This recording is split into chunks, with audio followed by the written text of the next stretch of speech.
Hello, friends, and welcome. This is the JRPG Report, episode 163, and we are doing this in the future. We are recording in the, for a future podcast, and I have been joined by the man. Dalton is here. What's going on, buddy? Howdly doodly there, neighbor. How you doing today? Nice, Flanders. We are, of course, I am on a short vacation this week, so I thought, what better way to kill the time than to talk with my good friend Dalton from the Steam Machine podcast. Before I forget, buddy, why don't you go ahead and give that a plug while you're at it, because I really like what you're doing over there. Oh, I appreciate that, man. Yeah, my name's Dalton. I'm part of a show called the Steam Machine podcast, where basically I have a massive PC backlog of video games, and I decided what better way to try to make myself play through them all than to start a show about it. So each week I run my trusty robot friend Steamy, and he gives me 5 game choices. And I take those 5 game choices and I stick them in the show's Discord, and I let the good people of the Discord and listeners vote on what they want to hear next. Now we just started that a couple weeks ago. Before that, I was just selecting one random game at a time, but I kind of wanted to like involve people a little more, you know. So now we just this week we're playing some King of Fighters 2002 Unlimited match. And the next poll, West of Loathing, is looking strong for a winner. And have you heard of West of Loathing at all? I was going to say I do not know what that is. Okay. So do we need to educate people? I think it's worth it. Honestly, I played it on Switch when I first played it. It's an RPG. It's turn based, and you play as a stick figure. And other people in the game are stick figures. And it's like this old-timey Western game where it's like your jobs, like you don't have your traditional RPG jobs, but yet they are the traditional. Like the fighter is called a cowpuncher. Nice. Yeah, just things like that. And it's okay. Black and white drawn stick figures. Hilarious game. If you like turn-based RPGs, it's not necessarily a JRPG, but it's kind of the similar style. Okay.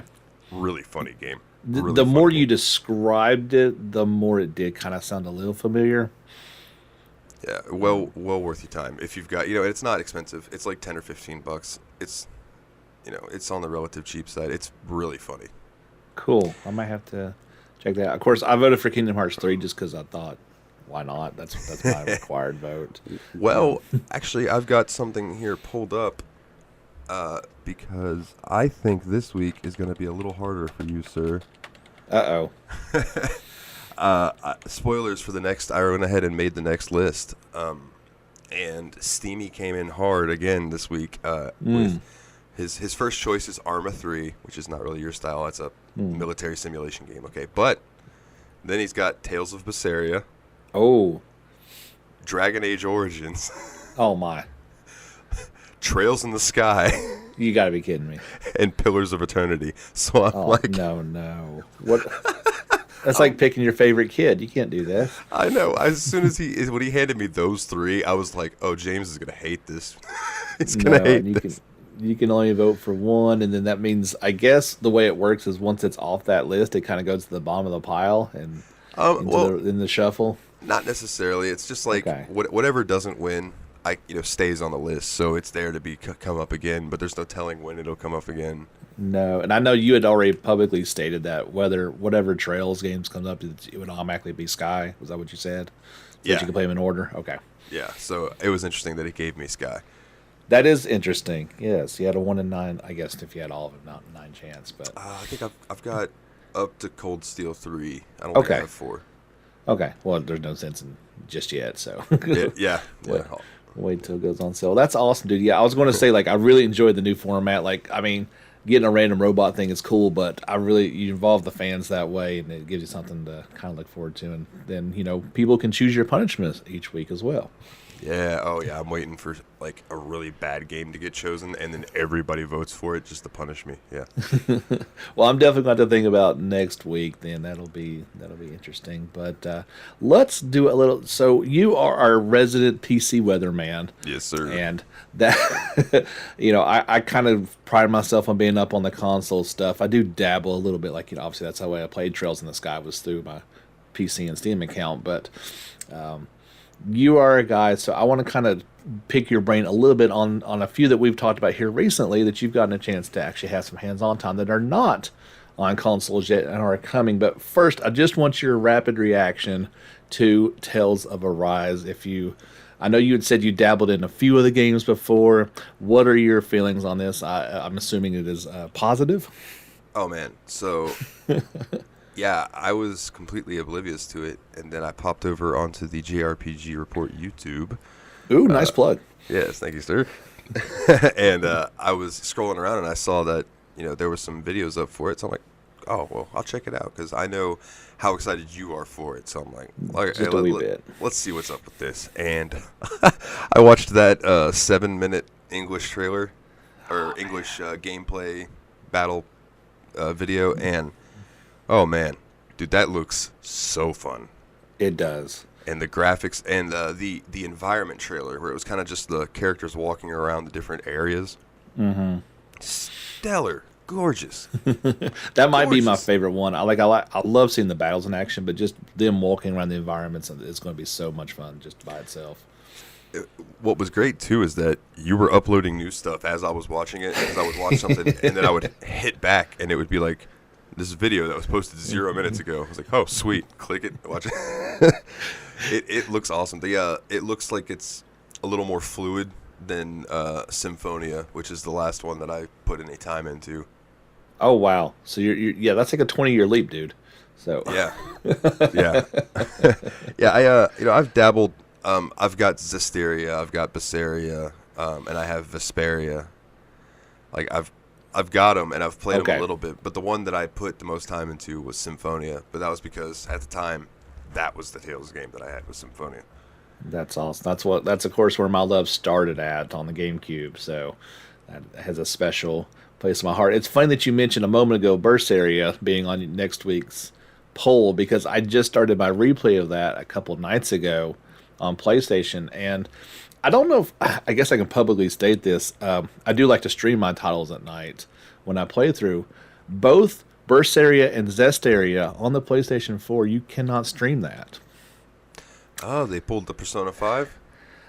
Well, no, I mean, I streamed Persona 5. I'm talking about the entire game.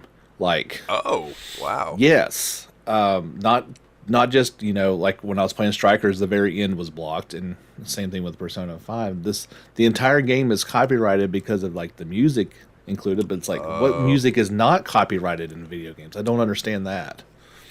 Yeah, that's a little odd.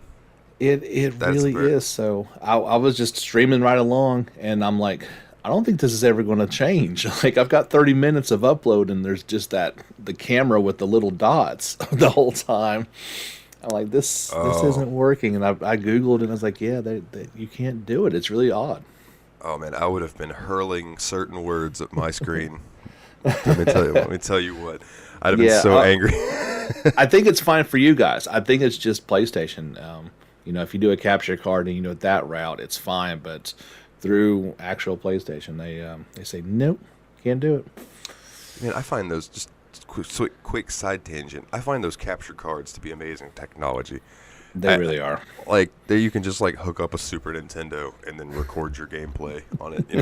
It's just wild to me. It really is. That is certainly one of the investments I want to make at some point, to really do some fun stuff like that. But we got off on a tangent, as I figured we would. But yeah, I mean, Tales, of course, coming to PC, so you're going to get the best version of it. I plan to have a PlayStation 5 by that point, so maybe it'll be pretty similar. But I just can't wait to get that thing in my hand. Now, the only, I think, big advantage that PlayStation 5 has actually over PC is going to be the DualSense controller and the different effects that's going to have. I mean, it doesn't have many legs up, but I think that's going to be the one. Yeah, that haptic feedback controller, man, that is a wild piece of technology there too. And it's fine. It feels like it's due. Like, the DualShock's been around for a while. They finally had that next big upgrade to it. Yeah, for sure. And I'll probably get a PlayStation 5 eventually. I'll probably wait until I say wait until they come down in price, but that doesn't look like it's going to happen anytime soon. No, you're pretty much waiting until you have an opportunity to buy it. At this point, it's insane. Yeah, it's wild. I mean, I could spend the same amount of money and upgrade my PC, so it's like, Yeah. at the same time, it's like, well, there's probably going to be some PlayStation 5 games that are going to be exclusive. I assume that there's going to be some JRPG games that come out that I'm not going to get to play on PC. It's just the way it goes.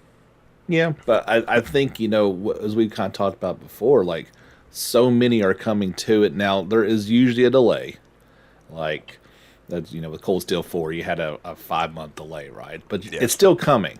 Yeah, So it and, doesn't really make a lot of sense unless you need to play it day one. I believe Ease 9 finally got a PC release date, didn't it? Yeah, I was going to ask you how I know how much your love for 8 goes. So the fact that you finally got 9 coming out in July? I believe it was early July, yeah. Yeah, July 9th. So, no, I'm sorry, 6th in North America. So not too much longer. No, I'm stoked. I really liked 8.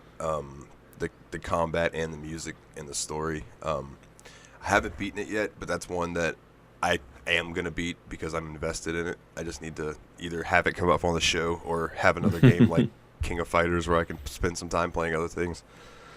And that worked out pretty well for you this time, right? Yeah, you had King of Fighters, but Yeah. then you could actually play some Edge of Eternity instead.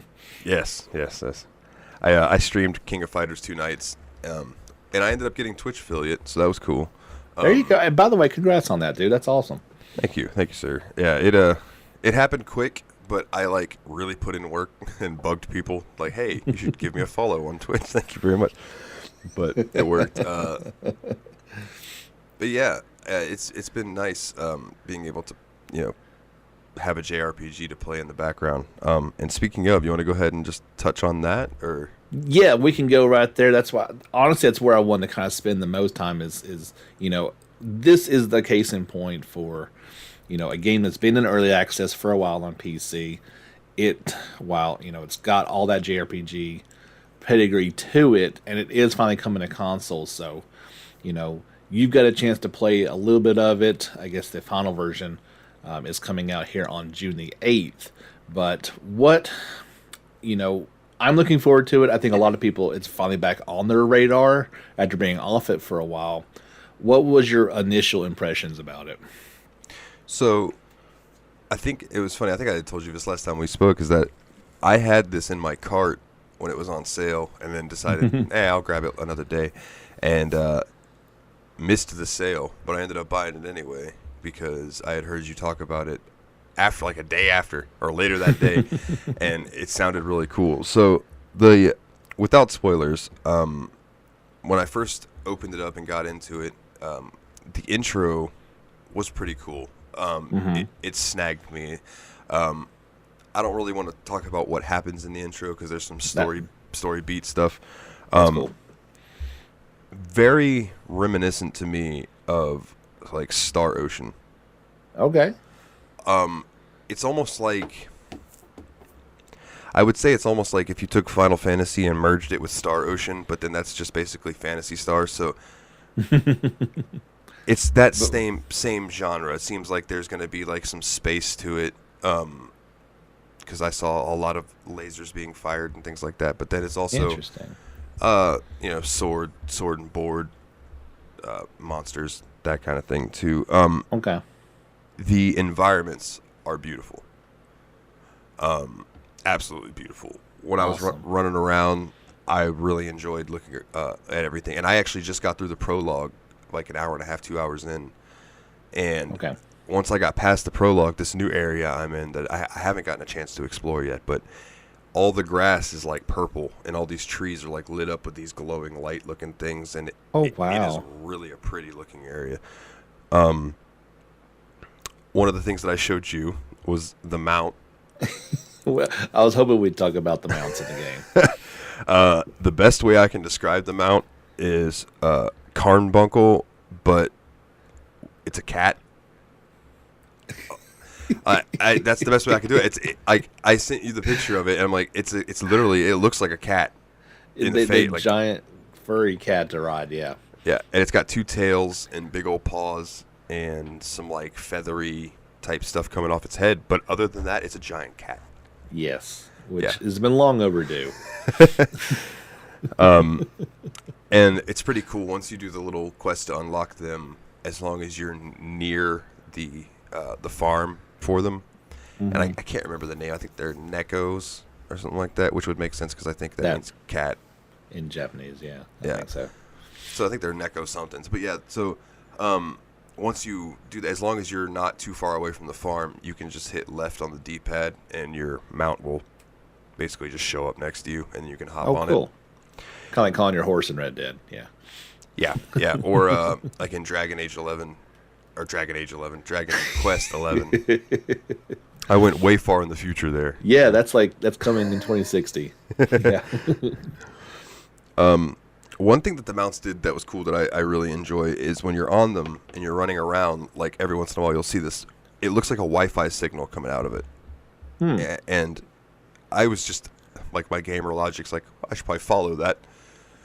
So I just started running the direction that it was leading me. And eventually I got to, I guess, this spot that I guess there was some buried treasure because my mount just stopped and started digging in the ground. And then Oh, cool. all of a sudden it gave me a new item. And let me see, I'm reading through my notes here. That's okay. That kind of sounds like Ryza 2 with the mounts. They can, when you're on them, they can dig for special items, but they're more numerous because that game's all about gathering. But I love that option. That's special things that only your mount can do and find for you. Yeah, it seems like it would be it's a cool mechanic that, like, you might find something that you wouldn't normally find. Because And obviously, your mount once you get sniffs it into out. battle, you get off them. You don't ride them into battle. That'd be crazy, right? No, yeah, unfortunately, you can't go big kitty on people. But with the battles, I actually just learned after, like, I don't know, three or 4 hours of playing and just messing around, that there's an attack button on the main map, like, or on the world map. So, like, when you're running around, I was just running straight up into enemies, and then the battle would Yes. start. But then I switched from controller to mouse and keyboard because I needed to charge my controller. And it was like, yeah, hit the right mouse button to swing your sword as you approach enemies. And I was like, oh. Oh, okay. So it's like Okay. Cold Steel gives you an advantage if you Yeah. attack them first. Okay. Yeah, it stuns them for the first round. Nice. That's a big advantage. Yeah. So the combat's turn-based. Your Awesome. characters each have like a space. So it almost reminded me of Fire Emblem in a sense, that you have to, like, positioning matters. So, like, an enemy might be going to attack one of these octagons because they're all octagons.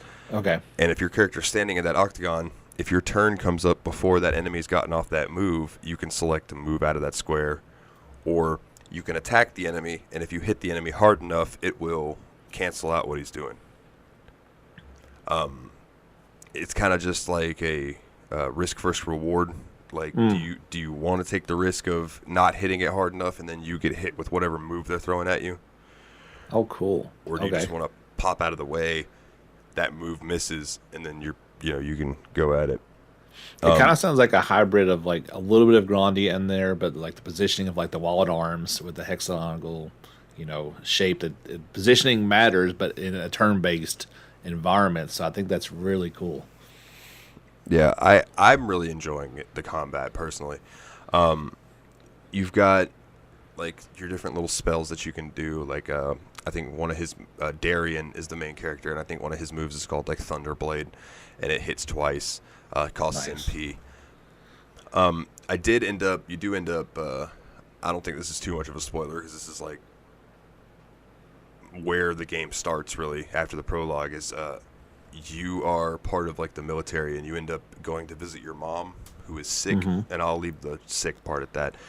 She's sick, and you have to go meet with your sister, and your sister's name is Celine. I think Yes. Celine. I thought they were brother and sister. Okay. I like Darien. I love Celine. Okay. she is hilarious. Like, there's this one thing where she was just like, don't you forget that I saved your life and you owe me forever. And he's like, oh, no, not this story again. She's like, oh, yes, this story again. That's awesome. I just love she picks at him, and it's just hilarious to me. There was a scene, honestly, up for the first hour or so, I'm like, all right, this game's pretty. But as I kind of talked to you about off air, the character animations could use some work, but yeah, they've also been like whenever you quit the game, they ask you to do a quick little survey, and they ask you like, how did you feel about the character animations? Like, was there anything that you would comment on about it? And I let them know the exact thing that I'm gonna tell you now, and it's that the character animations are all right. They look a little disproportioned. I don't know how to describe it. Like, when you look at Darien, it looks like his arms are too small for his body. Like, they're just they're just a little too skinny. Like, I feel like if they put like maybe 5 pounds of muscle on each arm, or maybe even less than that, if they just gave him a little muscular density in his arms, he would look a little better.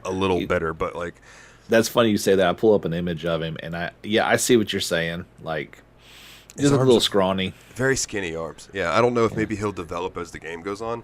You know, I doubt it. But I doubt. Yeah, I doubt it. So Celine is the sorceress of the two, or the mage, if you will. Went into battle with her and started slinging fireballs. It was fun. And then so anyway, what I was getting at was that, like, the first hour, I'm like, all right, it's all right. The character animations look all right. The facial animations could be better. Environments are awesome. Battle's awesome. How's the story? Yeah. And it was like, the beginning seemed kind of tropey, but wasn't terrible. And then all of a sudden, you hit this one certain point, and this is before you meet Celine. You hit this certain point where this event happens. I know I'm being very cryptic here, but I don't want to, No, that's good. This event happens, and I was like, oh, expletives I don't say on this show. It's like, that's for your show. Yeah, I was like, whoa, all right, that was wild. There was a masked guy, and all I'll say about the masked guy is that if you have played Final Fantasy 14 at all, this dude looked just like a scion. Like, there are these characters in Final Fantasy 14, the scions, and they're like high up people, and they all wear these crazy looking like masks, masquerade masks almost. And that's what these dudes looked like in Edge of Eternity. That's just what it reminded me of. So I'm like, okay, so they're pulling, I can see where they're pulling inspiration from different things, like Final Fantasy, Star Ocean, Phantasy Star, like I said, maybe even a little Fire Emblem. When you're going around the fields, it reminds me of Xenoblade. See, I've never played Xenoblade. Okay, like, just looking at some of the gameplay, it looks like the giant exploring. It definitely reminds me of either Chronicles 1 or 2. I will say that in the first town that you get to, that's like an actual town, I saw a mission board, and I immediately got filled with excitement because I knew what was going to be on there. And I ran over to it. Yes, sir. I ran over to it, and it was like, hey, go kill 5 of these monsters. And I was like, that's what I was wanting. I love monster hunting in any of these games, which is, I don't know why I don't really like Monster Hunter. But it doesn't make a lot of sense. I guess because I think it's because I've never played it with friends, and I think that game is based on multiplayer, like, heavily. Yeah. But I love monster hunting side quests. It's like always been my downfall playing Final Fantasy 12 too. It's just go knock out all the hunts. So it's the first thing I did is I went and I did all the little side missions. Ended up getting into a fight with something that was a little hard for my level at the time, but I pulled through. It hit hard, but I hit hard too. That's all that matters. Other than that, man, I mean, I'm personally, I'm really enjoying Edge of Trinity. I am looking forward to it coming out of early access to see like what that big last final patch is going to be before they do the full release, and then I'm sure there will be little patches after that. But I can only imagine that there's going to be a solid big patch at the end. And Yeah, I would imagine so. I'll sum it up with what I said on Steam. I put a review on there earlier today. I said, I'm really enjoying the game so far. A couple things could use touching up, but nothing major enough to complain about. Bravo to the dev team. That's awesome. I mean, yeah, you're talking about less than 2 months until it's full release, so there's not a ton they're going to be able to do to it other than fine tuning at this point. And I'm assuming that final version is what's going to come out on consoles. Yeah, and really, just some fine tuning is all it needs, in my opinion. Okay. Like so far, the battle system's really fun. Like I said, the environment's really pretty. The story seems to be good. There's just a couple other things they could touch on, and even if they don't, it's not ugly. Right. It's not terrible. So, if even if the dude's arms are a little skinny, I can deal with that for a good game. Does it? It feels like to me, and I don't know if you can confirm or deny this. Is there just going to be the 2 party members, or do you foresee more? Okay, so in the prologue, in the little beginning intro section, you start off with 4 people. Oh, there you go. So I don't know if you and Celine will end up getting more as you go along, but you're kind of set up in the beginning to have a party of 4, so it might be that you end up finding other people, even if they're not permanent party members. It could be those are the 2 mains, and you kind of rotate as the game goes in and out. Yeah, places. that's well, kind okay. of what I was thinking. That's fine. That was my only hesitation. Is I've only seen the 2, even in combat in some of the videos. It's like that's cool, but I need at least 3, preferably 4. That's a party, right? Yeah. I'm right there with you.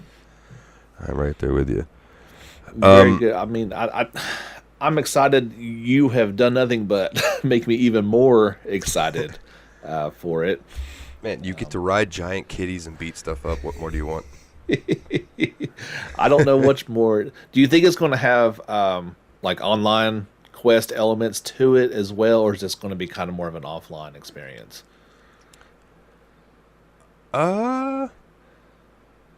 I think it'll be offline. Okay. It's got like the seeds that they would do like an online spin-off type thing. Okay. Probably for mobile phones. Joy. But no, I think it'd be single player for now. Okay. I would like, just on a real quick, I would like another game to do a Dragman's Dogma and like make the online just be where you can have other people's party members join you, like that they've created. Yeah. Like I thought the pawn system was really cool in that. I would like to see that return in a JRPG at some point. That'd be excellent. I'll be all for that. Real quick, before we get into Empire of Angels 4, because that's the other game that I took some notes about for you, sir. I just want to throw out there, Senran Ninja Taisen Neptune Sojo Tachi no Kyoen looks awesome. I'm going to get you to make a recording of that.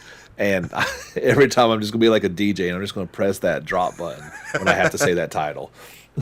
Yeah, we could do that.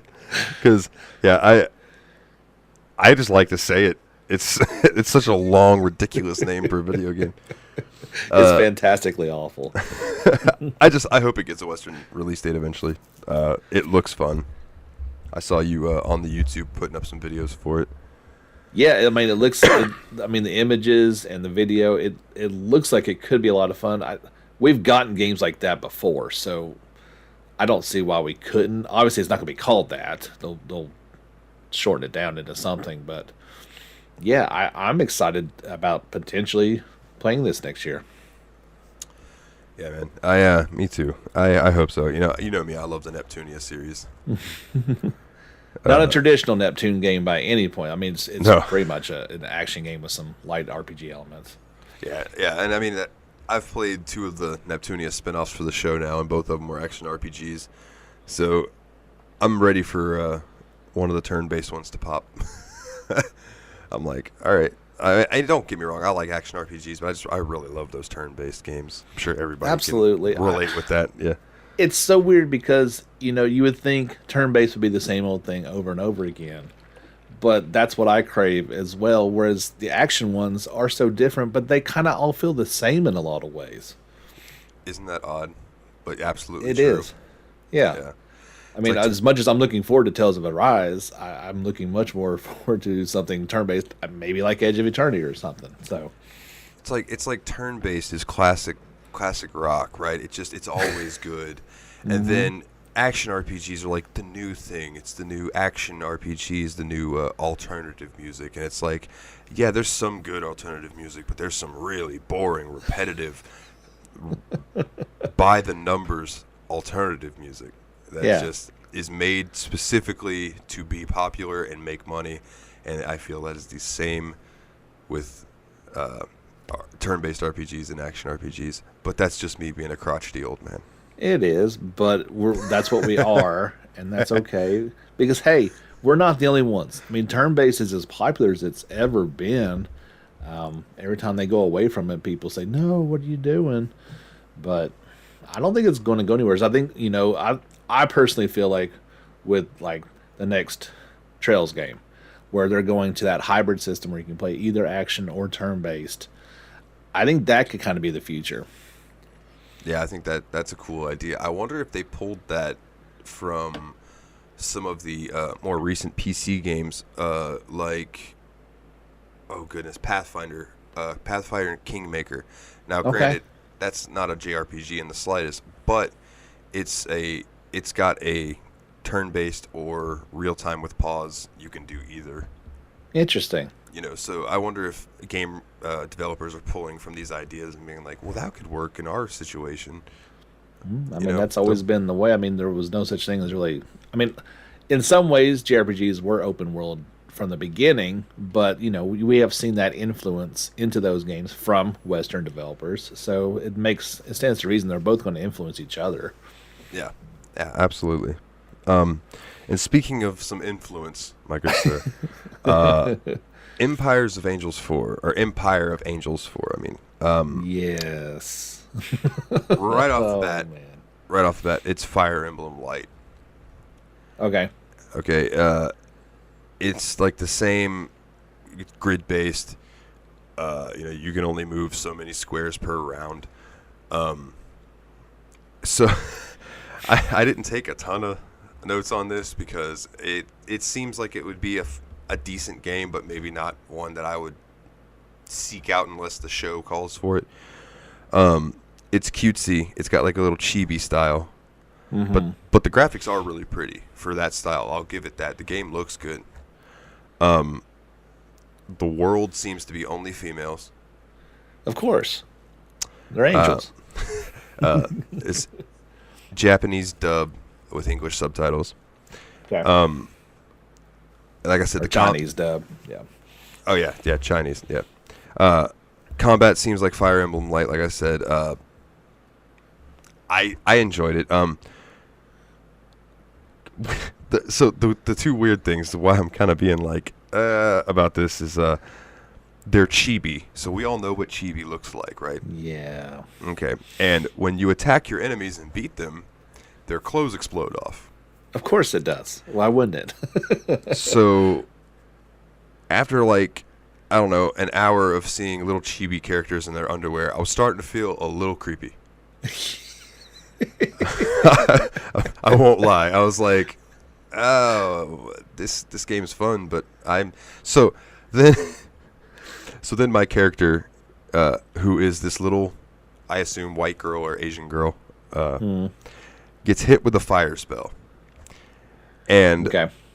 now I know everyone. This is a Japanese game with Japanese humor, and I'm sure that this is a Japanese joke of some sort, but I hope they patch this out of the console release that they're doing, or I mean Chinese joke. Whatever. I don't It's remember. okay. What it was. So, um, when you get hit with the fireball, your character turns black. Now, Okay. that would be normal, like you get all like turned to ash or whatever, except your character's hair goes from its ponytail to a big afro. Oh no. Oh man. and and your skin turned completely black. And I'm like, oh, that could That's possibly cause issues. that's not going to go over so well in 2021. Yeah. So I'm like, oh, all right. Well, I mean, it made me giggle because Of I know course, I mean it is what it is. But that's like cartoons that we grew up on. When there was an explosion, yeah, it was black from the dust and the ash and everything like that. The explosion, Yeah. right? But yeah, the afro maybe too that was- joke is past. Yeah, I think if they would have left their hair alone, that would have been fine. But Probably. when I saw that, I was like, ooh, all Oh, right. man. I mean, but one thing I will say about it is it seems like it would fit right at home on a phone. It looks like a mobile game. Yeah, it's like there's no overworld from what I could see. It was like you Okay. go from one battle and then it takes you to the little, I'll call it the overworld, but you see your little character move to the next spot and then you have some visual novel type cutscenes and then you go into the Right. battle. And I played 2 or 3 battles and I was like, I know enough about this game. You nailed it. That's all I need to know. Yeah, it's pretty much it's all right. If it sounds like something that you might enjoy, I would just look up gameplay of it, and maybe catch it on sale. But you never know; they might tune it up for consoles. I really don't know. But it's the PC version. I'm gonna give it like a 6.5. Out of That might 10. be generous. I don't Yeah, know. and that is me being generous. Okay. But yeah, I'll give it a 6.5 because it really, like, for its style, looks good, and honestly the combat was fun for what it is. It's just I there's think- not a lot of depth to it. I think my problem with the game is you make it feel like a mobile game when you put the chibi characters kind of in there, but then you've got the high res full sized models as well. And it's like, okay, can we not just use that for the entire game? Do we really need 2 separate things that would have been in place 20 years ago? Yeah, It kind of cheapens the whole experience. I feel you there, man. I completely Yeah. agree. Yeah, I mean that's it. I cover it because of what it is. It doesn't mean I necessarily want to play it. No, yeah, I know. I just know when I had seen that you had mentioned that it was getting a console release. I was like, oh, I own that game, so I can give a little preview to people. Absolutely. Because it's one of those rarities that was on computer over here before console. Yeah, June 26th or December 2016. So Yeah. it's just been kind of hanging out for 5 years. Which is odd to me that it's just now they're like, oh yeah, maybe we could bring this to console. It's like, why? Yeah, who exactly was screaming for that? And I mean, I But know it- there's also the well, why not? But I don't know.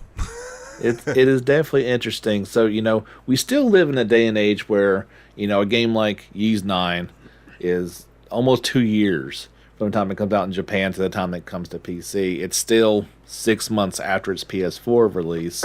But then, we've got Tales of Arise, which is coming out the same day for PC. So, Yeah. what are we there? Is this kind of like that turning point to where PC games are going to finally come out the same day as consoles? Well, I think Tales of Arise will be one of those that can make or break the situation. Okay. And I think that some of these games are getting PC releases strictly due to recent releases that have done so well, like Persona 4 Golden. And I know that's a rough spot for you. You had to bring it up. Always.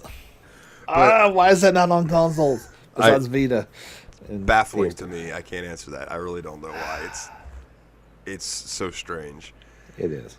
But that game sold really well on PC.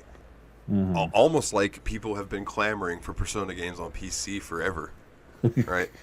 Go figure. So I think now that some of these developers see that, and then other games, like I think Code Vein did relatively well. The Trail series I know does well on PC.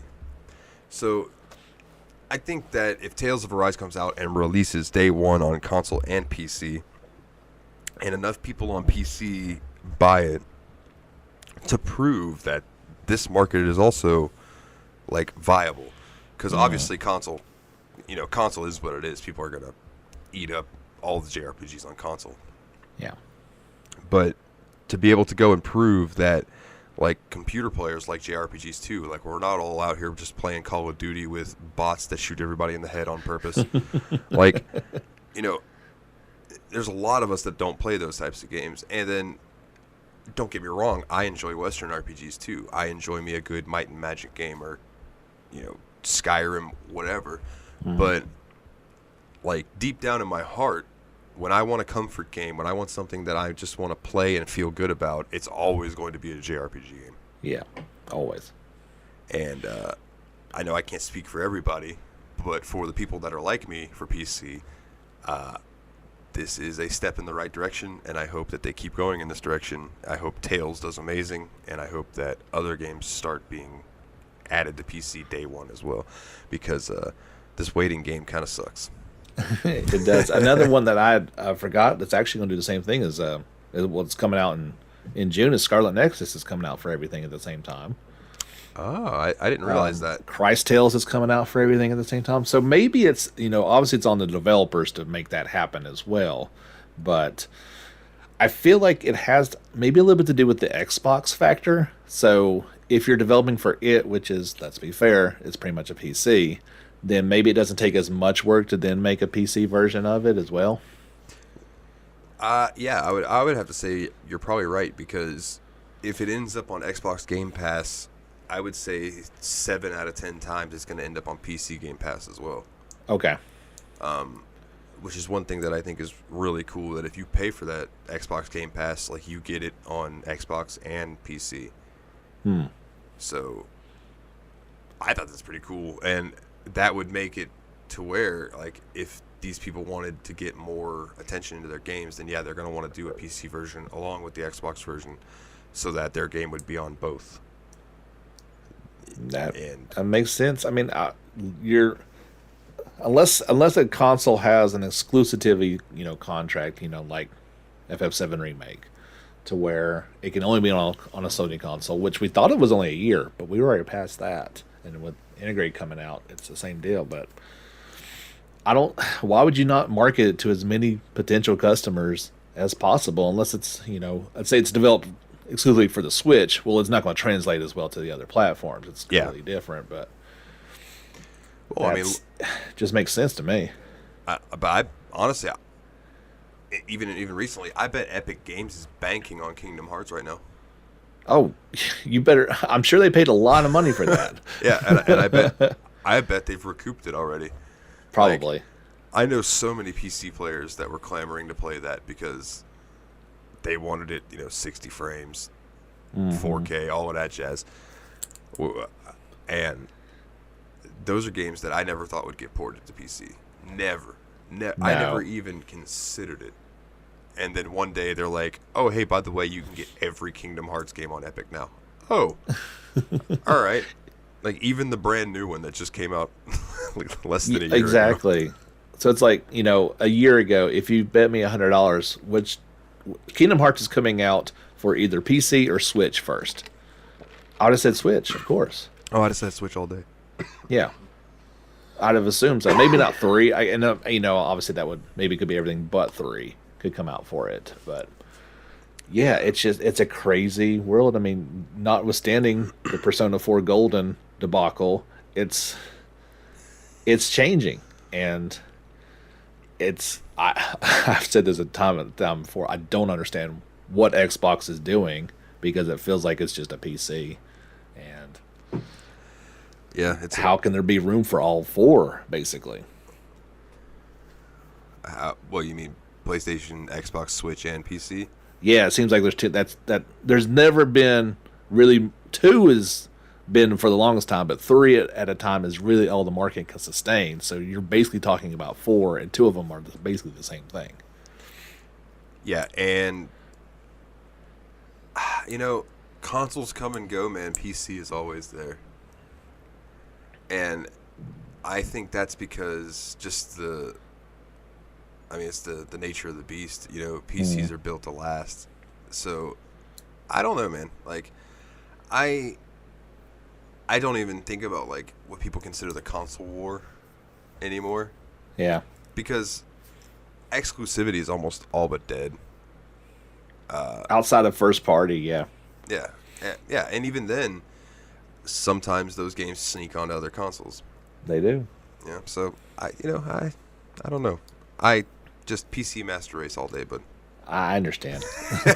let me ask you a PC question just to pick my own interest. Like, so obviously the main thing, you know, I work on a computer all day long, so I understand that part of it. Like, in terms of like a graphics card, how often do you have to upgrade to that? So if you're talking a console, you're putting $500 in every, let's just say, 5 years.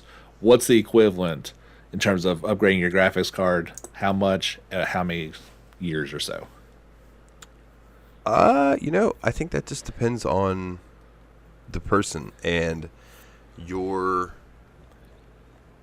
like, how you like things. Because, okay, so, like, when I first got my computer, I had my graphics card that was in there. I don't remember what it was right offhand. It was good, but it wasn't great. And I used that graphics card for, like, 2 years.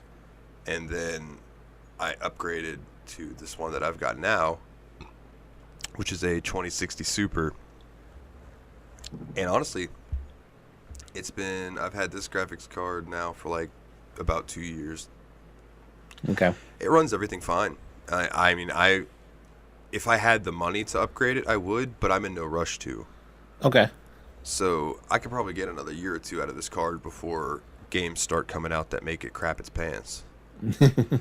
Well, I say that. Cyberpunk 2077 on Ultra with ray tracing on dropped it to about 5 frames a second. Oh, that's not ideal. No, not at all. So, but Nvidia's got this nifty thing now that they do. It's called like DLSS, and I'm not 100% sure what it stands for, but basically it makes the game look really good. Like, you can run it on the max settings and it just makes up for it in other ways as you're playing. I don't know how, it's really strange, but it allows you to run it smoother at higher graphical fidelity. It's interesting, man. It's coming along. That is pretty cool. And what kind of like price range do you use? So like, what's your investment every couple of years, money wise? Before all of this cryptocurrency and all of that, it wasn't so bad. It was like $500 for a really good one. Now, you can't even find top of the line graphics cards. No, it's impossible. It's like it's trying to find a PlayStation 5. You're probably just as likely to find one. Yeah, and if you do find one, it'll probably be from a scalper, and you'll probably pay at least $1,300. Which is about what they're going for on Amazon for a PlayStation 5. That's the new currency now, is PS5s and graphics cards. Yeah. And gold. That's and Dogecoin. And crypto, yeah. Bitcoin.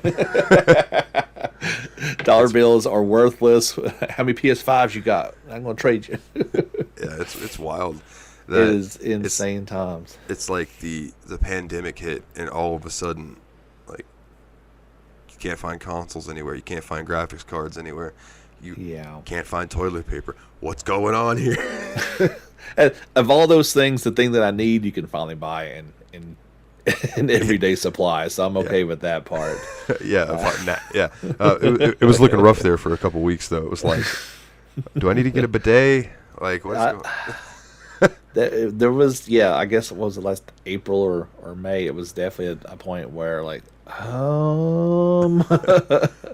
because I live with 2 girls, and the consumption's a little bit higher for the female species. Yeah. So it's like, I don't know how this is going to work. I want to. So unless you got another anything else you want to chit chat about, I've got one final up for you, and it is, as you invited me on your show to talk about Chrono Trigger, I have to ask, did you finally complete the game? No, not yet. I know.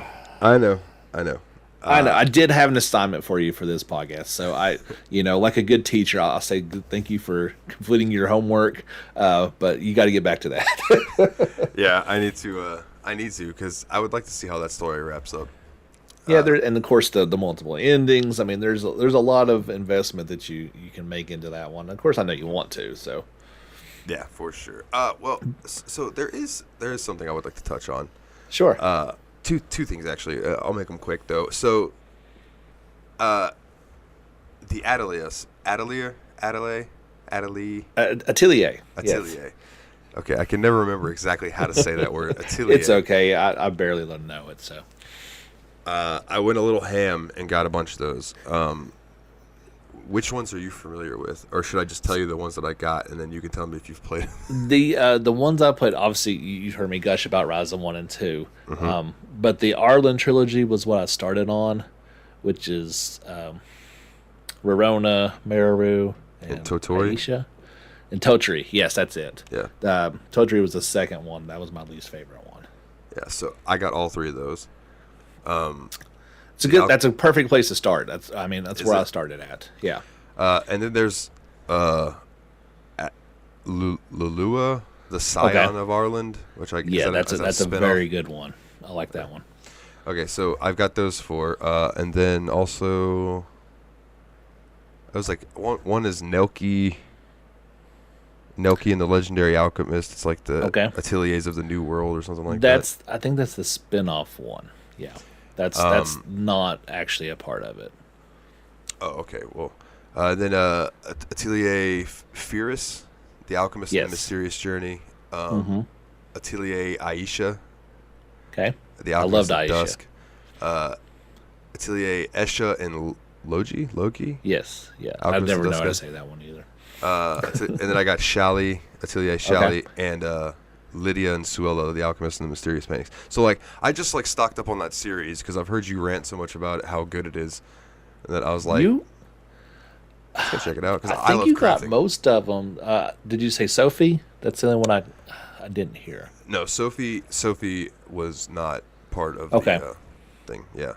Okay, so you got most of them. Shally, I always say is Shallies because there's two Shallies characters in there. It's kind of weird.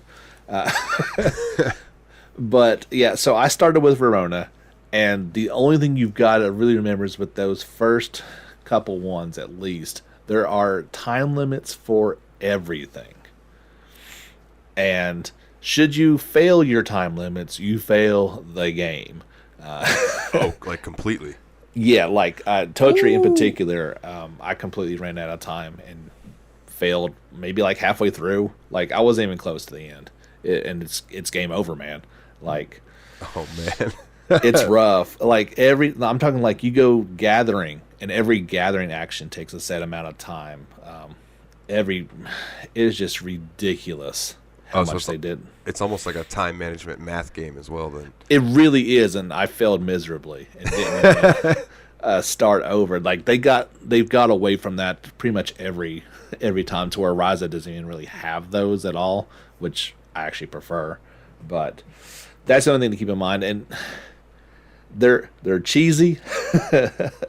I love cheesy games. I'm all good. Okay, and they are alchemy, so you're going to spend half your time doing alchemy, and the other half, gathering and battling and experiencing crazy stories. I will say that probably for the past 2 months, my sub's up now, but I was playing Final Fantasy 14, and I think I ran 2 dungeons that whole time. The rest of the time, I was crafting and gathering. So okay, so you're right in line. You're ready to go. They're not long games either. Like they're on the shorter side. 40, 50 tops. Yeah. I have a list with all of the games on the list for the show, and I have their how long to beat times. And yes, before you asked, it took me forever to do. But yeah, it seems like completionist for like Rorona's 58, completionist 59, and that's doing everything. It says just main stories like 20 hours or so. Yeah, but you can fly through if you really want to. But then some of the other games, like the Mysterious Paintings game, looks like it's way longer. Yeah, They can go a little longer, but it obviously depends on what you put into it. I would have suggested you buy one and try it first, but hey, you do what you got to do to get them all. Yeah, I mean, well, I had a little luck with some Dogecoin recently, so I had like a little extra, not a ton, but enough that I saw that these games were cheap on G2A, so I was like, yeah, I'll check them out. The other ones that I just want to know if you've ever even heard of. Let me try to say this: Utawa Rirumono. What is that? That doesn't ring any bells. Okay, I was just curious if you had ever heard of it because I've never really heard of it. Utaru Wirumono, Mask of Truth and the Mask of Deception. It's like it starts with a U. Yeah, I never know how to spell that thing or even come close to say it. I didn't play any of those. They looked, I don't know if it looked like visual novel a little bit or just not quite up my alley. There's several of those in that series though. Yeah, I saw those. My buddy was letting me look through his list of games that he has that are DRM free, and he was like, if you see any that you want to play, just let me know. And I saw those names, and I was like, why don't you pop those over to me because I can't read that name, which means I'll probably like that game. Probably that's usually the way it goes, right? There was definitely a conscious moment in terms of whether I should cover some games or not, and if I can't pronounce it, sometimes those get axed just because I can't say them. Yeah, I don't blame you there. The only thing I got left for you, man, is if you could recommend me one or two JRPGs for PS3. Oh yeah, you had brought that. You'd said that the other day, and I think I mentioned it too. Is unfortunately that is, in terms of tiers, that's the bottom level of PlayStation in terms of JRPGs. But there's a couple of them. I don't know how many. You said you've got an actual system. Is that what you meant? Yeah, I've got two. Okay, so I didn't know if this was something to be on.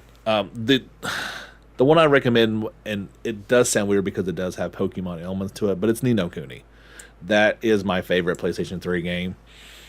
Okay. It's similar, but it's just, it's Ghibli, so I think kind of know what you would get with that one. Oh yeah, for sure. I've got both the Ni no Kuni games on PC, so I can imagine that playing it on with a controller would be nice. Okay. You picking up the entire Atelier roster helped because there's six or at least six of them on there that that were some of the that's why I got into that series was because there was such a shortage of them on the PlayStation 3, and it was kind of well, I guess I'll give these a shot because I got nothing else to. Might as well make some potions.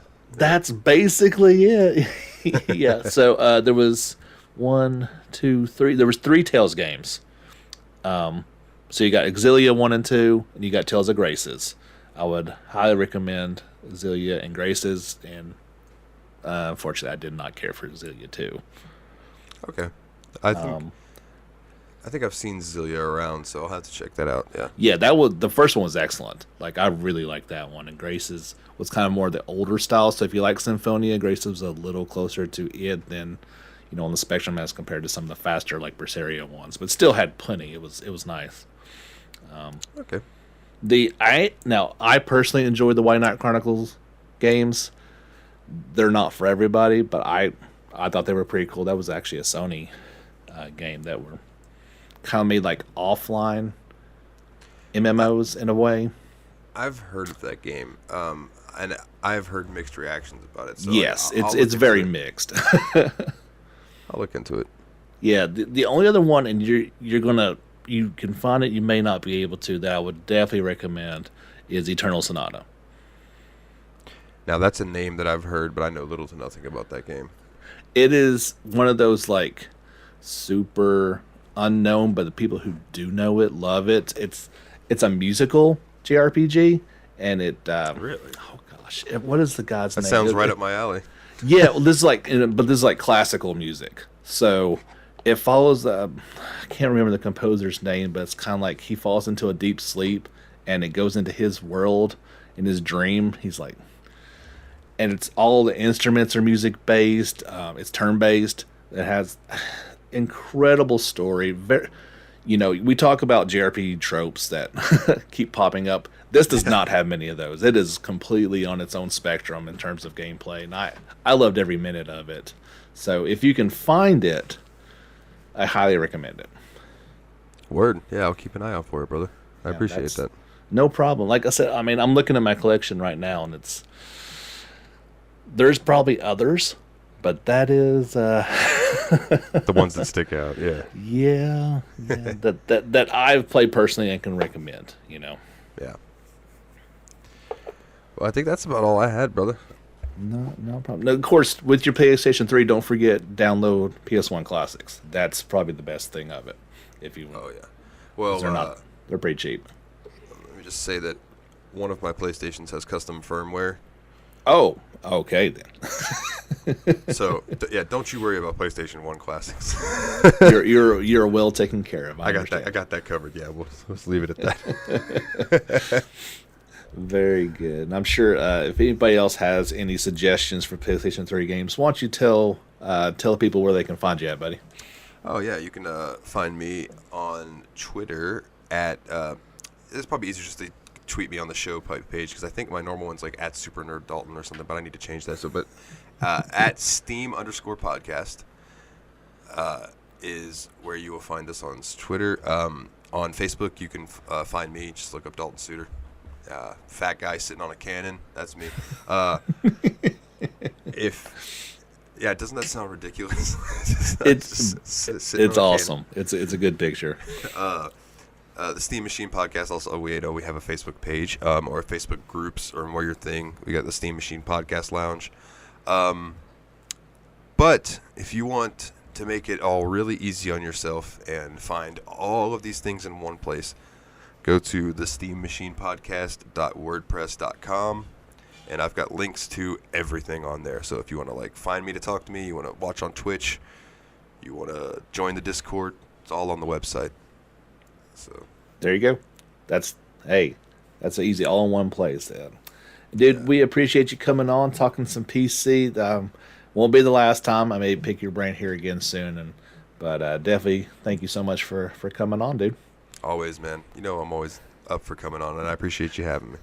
Absolutely. So I will tell everyone thank you so much for tuning in. This has been episode 163, and since we got you here, buddy, you did so good on that one, dude. Why don't you give your your vocal impression of the ending for us?